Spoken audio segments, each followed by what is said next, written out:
মাননীয় স্পিকার, আপনার মাধ্যমে এই সংসদে, এই মহান সংসদে আমি বিরোধী দলীয় নেতা সহ বিরোধী দলীয় সকল সংসদ সদস্যকে ধন্যবাদ জানাতে চাই।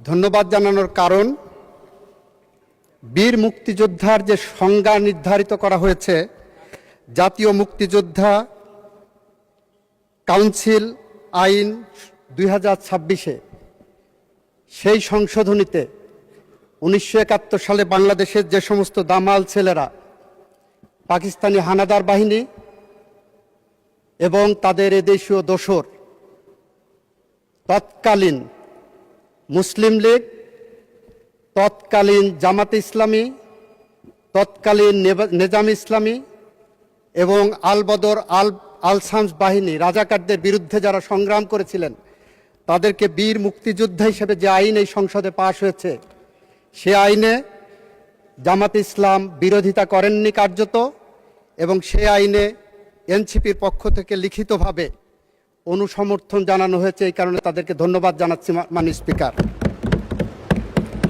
By operation of law and interpretation, তাহলে এটা ইস্টাবলিশড হয়ে গেল যে 1971 সালে বাংলাদেশের স্বাধীনতা যুদ্ধে কারা বিরোধিতা করেছিলেন, কারা খুন, গুম, ধর্ষণের সাথে জড়িত ছিলেন, যারা বাংলাদেশের অগণিত অসংখ্য মানুষের জীবন কেড়ে নেওয়ার সাথে জড়িত ছিলেন।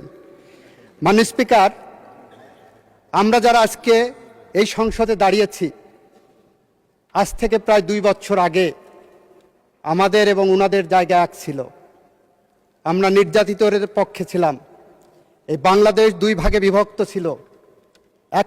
এক ভাগে ছিল ফ্যাসিস্টরা, গুটি কয়েক লুটেরা, গুটি কয়েক খুনি, আর একদিকে ছিলাম আমরা সবাই, ওনারা এবং আমরা।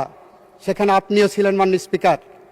মাননীয় স্পিকার, আমরা মাঝে মাঝে বলি এই বাংলাদেশের যা কিছু শ্রেষ্ঠ অর্জন, তার সব কিছুর সাথে শহীদ রাষ্ট্রপতি জিয়াউর রহমান এবং তার পরিবার জড়িত আছে। মাননীয় স্পিকার, মাননীয় স্পিকার, আমরা বলি জুলাই গণ অভ্যুত্থানের মধ্য দিয়ে অর্জিত এই বাংলাদেশে যে সংসদ গঠিত হয়েছে, এই সংসদ আগামী দিনে একটি বাংলাদেশ গড়তে চায়, যে বাংলাদেশ 71-এর মুক্তিযুদ্ধের চেতনার মধ্য দিয়ে অর্জিত এই বাংলাদেশে আমরা যাতে 90-এর গণ অভ্যুত্থান এবং 24-এর গণ অভ্যুত্থানকে ধারণ করে, চেতনাকে ধারণ করে আমরা এগিয়ে যেতে পারি। মাননীয় স্পিকার, মাননীয় স্পিকার, আমরা বিশ্বের দেশে দেশে দেখেছি বিপ্লব ঘটেছে, ফরাসি বিপ্লব ঘটেছে, জুলাই বসন্ত এসেছে, আরব বসন্ত এসেছে, অরেঞ্জ বসন্ত এসেছে। সমস্ত বসন্তের পরেই সে দেশের রাজনৈতিক দলগুলোর মধ্যে একটি সমঝোতা হয়। সেই সমঝোতার ভিত্তি হয় গণ অভ্যুত্থান, গণ অভ্যুত্থানের চেতনা। কিন্তু আমরা যেটা দেখছি, অত্যন্ত দুঃখের সাথে, পরিতাপের সাথে আমি লক্ষ্য করলাম, গতকাল জাতীয় সংসদে একটি লিফলেট পেলাম মাননীয় স্পিকার। সেই লিফলেটে ওনারা 11 দলীয় জোটের পক্ষ থেকে একটি লিফলেট দিয়েছেন, বিরোধী দল কেন সংস্কার চায়। সেখানে কয়েকটি পয়েন্ট দিয়েছেন। এই পয়েন্টের মধ্যে কোথাও জুলাই সনদের কথা বলা নাই। মাননীয় স্পিকার, এখানে বলেছেন গণভোটের কথা। ব্যাখ্যা করেছি, জুলাই সনদ থেকে গণভোটকে ডেভিয়েট করা হয়েছে। That is a fraud on the constitution and that is a fraud on the law. এটা আমরা বলেছি। এখানে কোথাও জুলাই জাতীয় সনদ, যেটা 33টি রাজনৈতিক দল স্বাক্ষর করেছিলেন, তার কোথাও নাম চিহ্ন এখানে নাই। মাননীয় স্পিকার, এটা পড়তে যে মনে হলো 33-এ পাশের একটা থিওরি আছে। মাননীয় স্পিকার, এই যে আমরা 33-এ পাশ পরীক্ষা করি না, আমাদের দেশে এক্সামিনেশন সিস্টেমে 33-এ পাশ, এটা পড়তে যে মনে হলো কি আমি 33-এ পাশের স্টেজে আছি। 33-এ পাশ আসলো 1858 সালে। এই উপমহাদেশে যখন ম্যাট্রিকুলেশনের পরীক্ষা শুরু হবে, সেই সময় কতই পাশ হবে নির্ধারণ করতে পারছে না। তখন ব্রিটিশ শাসক ছিলেন। ব্রিটিশদের কাছে পাঠানো হলো যে 33-এ কততে পাশ হবে।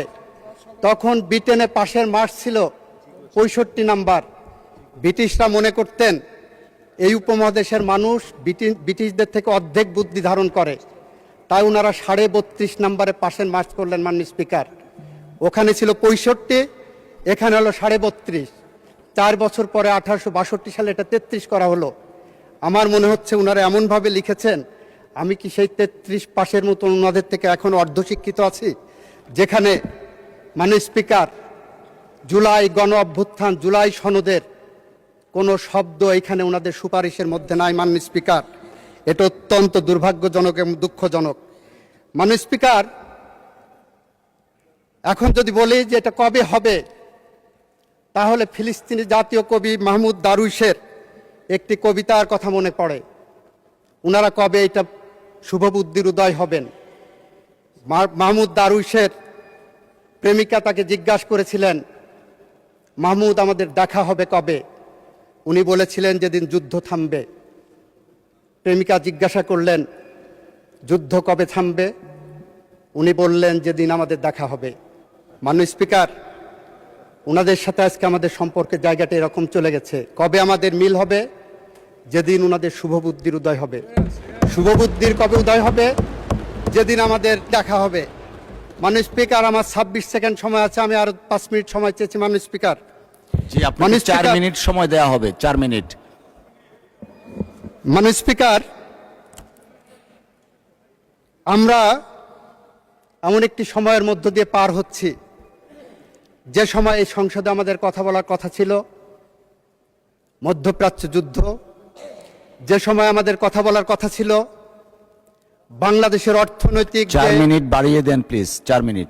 আমাদের অর্থনৈতিক যে মেরুদণ্ড ভেঙে গেছে, সেই মেরুদণ্ডকে কিভাবে সোজা করতে পারি, এ সময়ে কথা বলার কথা ছিল আমাদের জুলাই যোদ্ধাদের স্বপ্ন কিভাবে বাস্তবায়ন করতে পারি।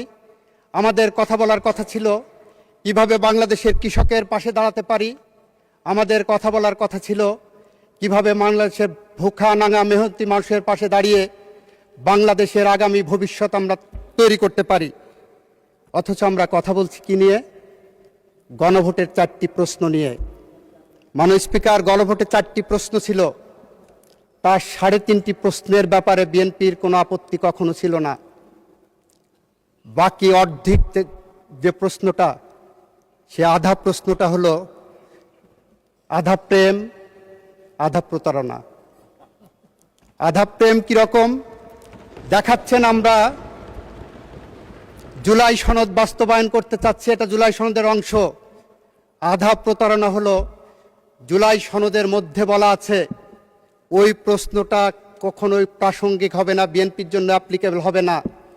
বিএনপির জন্য অ্যাপ্লিকেবল হবে তার নোট অফ ডিসেন্ট। আমরা সেই কারণে বলছি, ভাইরা আমার, আমরা নির্বাচনের মাঠে, মাননীয় সংসদ সদস্য স্ট্যান্ড কারেক্টেড। মাননীয় স্পিকার, আমি দুঃখ প্রকাশ করছি, নির্বাচনের মাঠে আমাদের নিজস্ব এজেন্ডা ছিল।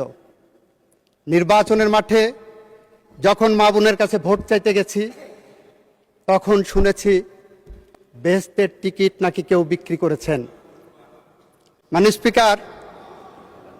স্পিকার, আমি নিজে কানে শুনেছি, আই এম দ্য উইটনেস।